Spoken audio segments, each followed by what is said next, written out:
Hello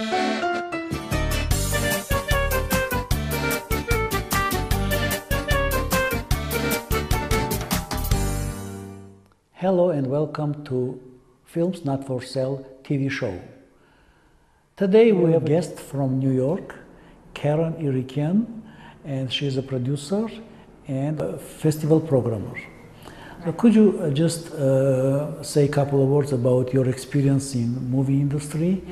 Well, I think most of my experience is working in the film festival world. I was the co-director of a market, one of the European film market in Berlin, which is the second largest film market in the world. Market opposed to festival. A market is for the industry only. It's like a trade fair. Filmmakers. Currently, I'm on the selection committee for the Berlin Film Festival, the competition selection committee, and luckily I get to see a lot of films. And when you compare student films and independent films, is there a huge difference between them? Well, it's for you. I have to come from my perspective, yes, with American independence, really. Mostly independent filmmakers have made student films or short films that were, if not student films, they've made their first films as short films in starting their career. I personally don't see a big distinction between student films and professional, independent? Independent films. Yes. Of course, some student films can be absolutely perfect, and some are rough. Today we have a film which has been sent to our festival last year, film from Australia, and let's see what's the director of film talking and what she's saying about the film she made. Okay. The film name is Money Tree. Money Tree. Title of film, yes. Okay. My name is Hawanatsu Rangura. I am the writer and director of Money Tree, which is a short animation made in 2011. Money Tree was inspired by a story my sister told me about a young boy who was tricked to plant a coin that will go into a money tree. So what she said was that she got the idea to make it as an animated film because she actually could not go and make a live action film. Yeah. Well, let's watch the film and then we'll come back and talk about that film again. Okay. Yeah.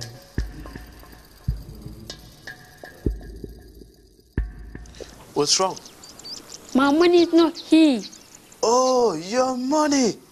I saw a bird stealing your money. I chased it, but it flew away. Which direction? So, very simple animation, made with low budget, of course. And what's your opinion about the film she made? Well, I think it's a charming film. Yeah. Very charming. And I was saying this before, but it's a short film. It's a 5-minute short. And from a non-commercial point of view, also from a festival programmer point of view, when you're making a short film, the shorter the better. If you can tell your story in a really compact way, it's fantastic. And just in general, films, short films that are longer than 20 minutes are difficult for programmers in festivals. And that's an important non-commercial platform for you.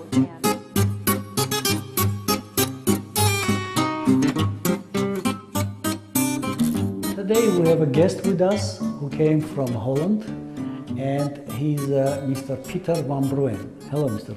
van Brooyen. Hello.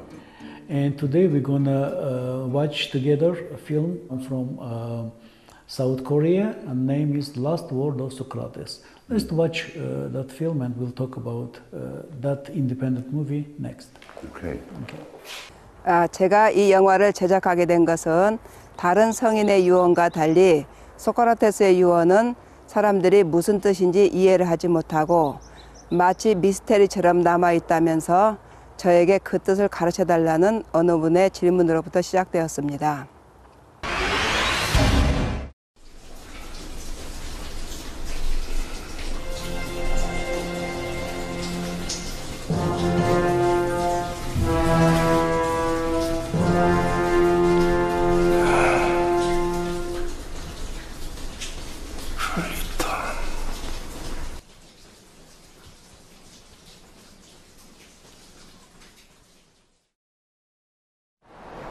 그 유언은 무슨 내용이신가? 이 소크라테스가 죽기 직전에 아스클레피오스한테 닭 한 마리를 빚졌으니 대신 좀 갚아주게나 이런 유언을 남겼답니다.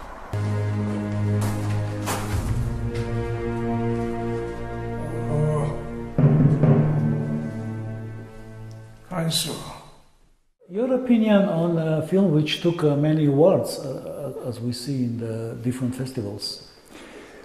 I'm a film journalist, and a film doesn't start with opinion. First, if you talk about a film, then you have to talk about what's the film about and how it's made. Yes. From there on, you can have opinion. Yes. So, and when they talk about his last words, I think it's not that interesting. But part of when they talk about coming up what is more relevant for talking about Socrates. The film is giving some message and what is afterlife and what will be of you afterlife, after your death, is more important than the last words. So as film.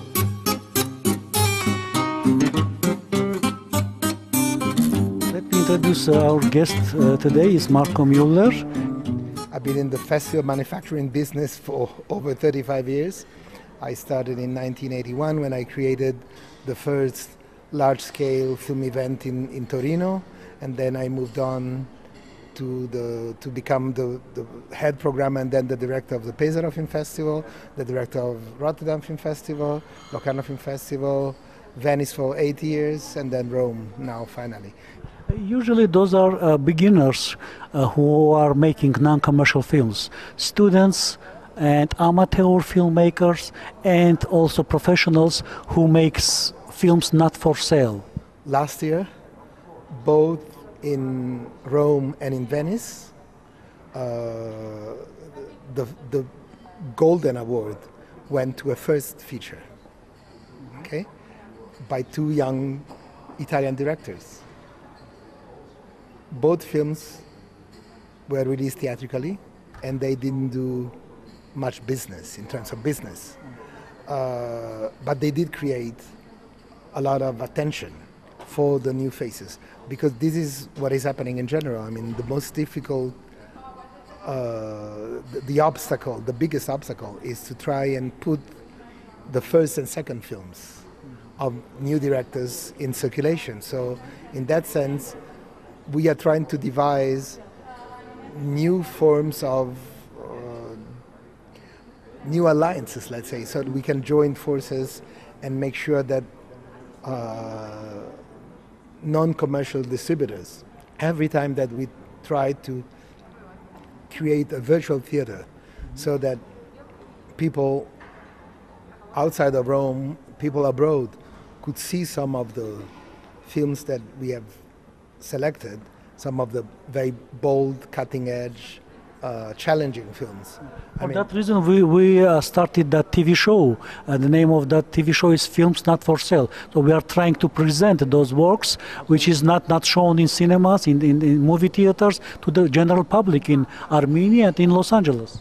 No, absolutely, and I think this is really essential, because then with your show and your presentation, you can definitely prove that there is a following for these kind of films. You know, I mean that a lot of, and it's not just university students. I mean, a lot of people want to hear some fresh voices, want to hear these new voices talking in a different way about what is happening now in our world. Sure. And the last question about your advice to the beginners, to the beginner directors, producers, cameramen. What you will recommend to them to do with their first film? Well, what is really important there is not to try and put everything in the first film already, because I mean, the only shortcoming that I find very often in first films is that very often it's so difficult to start working on a first feature project that the artist, the young filmmaker, would always feel, oh, I must not forget to add all these elements that I want to touch, that I want to deal with. And obviously, I mean, you have to be very selective, but I think now, I mean, we have so many major film schools where students have the possibility of working with some amazing tutors that will definitely, because again, what you were saying about non-commercial films, the films not for sale, you have to see this also in the context of who is mentoring you, who has been your tutor. If you go to, let's say, quite a few of the well-established film schools, of course they will try to train you to become part of the regular industry. But in a lot of film schools, you also have the possibility of getting an artist, a film artist, as a mentor and a tutor, and they would definitely, find a way to follow the first works of the new batch of students. Thank you very much for your help and support. Thank you. It's a pleasure to be here.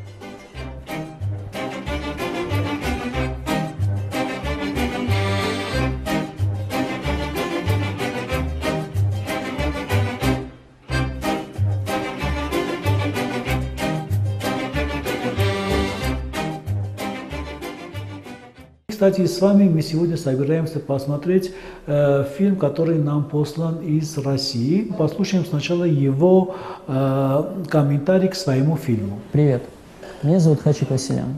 Я режиссер короткометражного фильма «Детство». В фильме затронута одна из наиболее волнующих и, к сожалению, прогрессирующих проблем современного общества – безразличие. Как-то мне попалась одна фраза: «В мире много страданий не из-за присутствия зла, а из-за безразличия добра».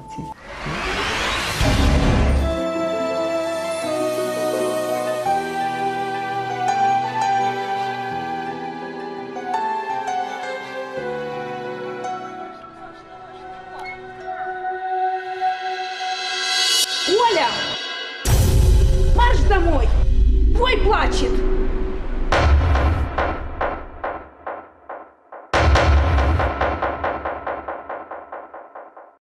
Ну, фильм «Детство», по-моему, это вполне профессиональная работа, где, вот, да, где студент доказывает, что он студент, что он чему-то научился.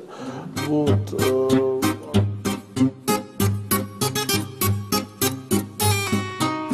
はじめまして、私は桜本法規制作所のディレクターのケ畑と申します。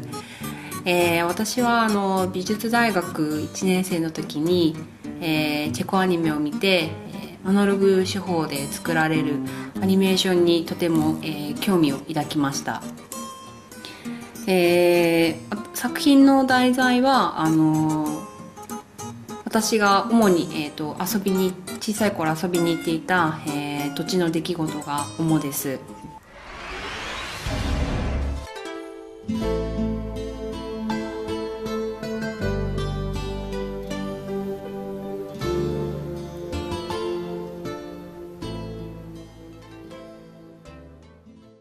Hey, Johnny! I heard you're a big fan.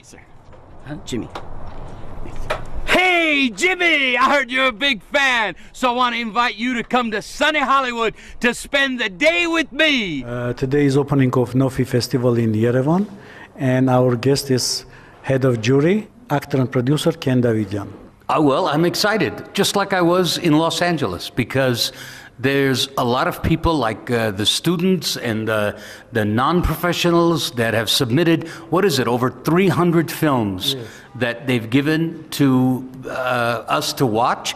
And I think it's very exciting because it's the first entry for people that are just starting out in this field. Well, I thought we were friends. We are. You want a beer? No, I'm not an alcoholic. Come on in.